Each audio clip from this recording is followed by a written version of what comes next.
bersatu dalam keberagaman.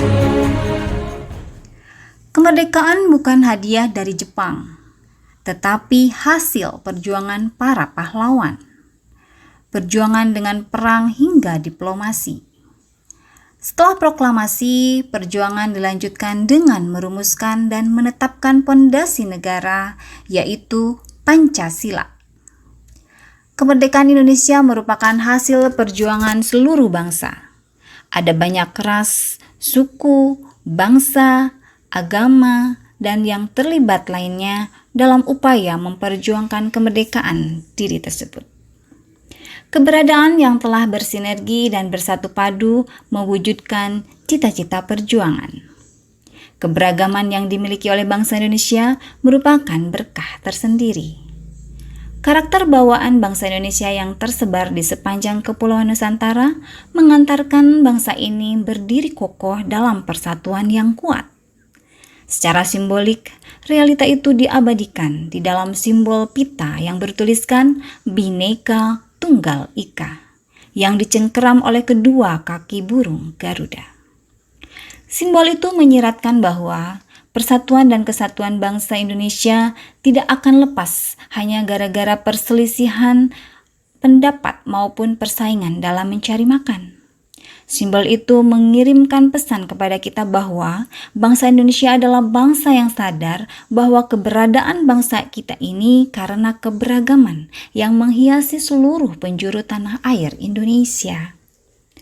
Untuk memahami alasan mengapa penting bagi kita untuk menjaga persatuan di tengah keberagaman bangsa kita ini, saya ingin mengajak teman-teman semua untuk mengingat kembali proses munculnya kesadaran untuk bersatu di antara bangsa yang berbeda, yang berjuang melepaskan diri dari penjajahan di masa lalu.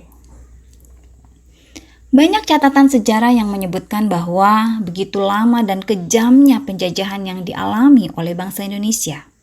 Ini telah mendorong anak-anak bangsa bangkit bergerak dan berjuang.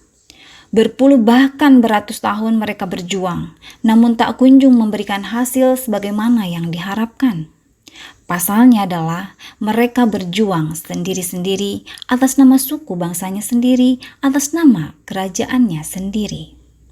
Setiap perjuangan mereka selalu berhasil dimentahkan oleh penjajah Belanda, berulang dan berulang seperti itu. Hingga akhirnya muncul dan tumbuh kesadaran untuk mengubah cara mereka dalam perlawanan. Adalah Haji Umar Said Cokro Aminoto yang memulai membangun kesadaran akan pentingnya persatuan dalam berjuang melalui organisasi pertama di Indonesia, yakni Sarekat Islam. Sarekat Islam awalnya bernama Sarekat Dagang Islam atau SDI yang didirikan pada tahun 1905 oleh Haji Samanhudi. Kemudian berganti nama menjadi Sarekat Islam atau SI pada tahun 1906 saat melakukan kongres pertama kali di Solo.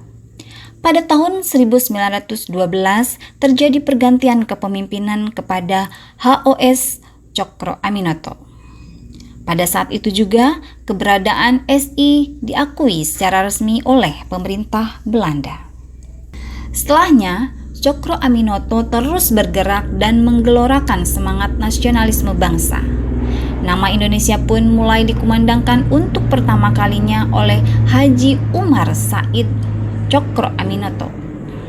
Sejak saat itu, gerakan SI terus menggelinding menjadi bola salju yang terus membesar dan menyadarkan semua elemen bangsa tentang pentingnya persatuan dan kesatuan dalam perjuangan. Puncak kesadaran itu terjadi pada tanggal 28 Oktober 1928. Semua elemen pemuda dari seluruh Nusantara bertemu dan menyatakan tekadnya untuk bersatu. Peristiwa itu disebut dengan Sumpah Pemuda.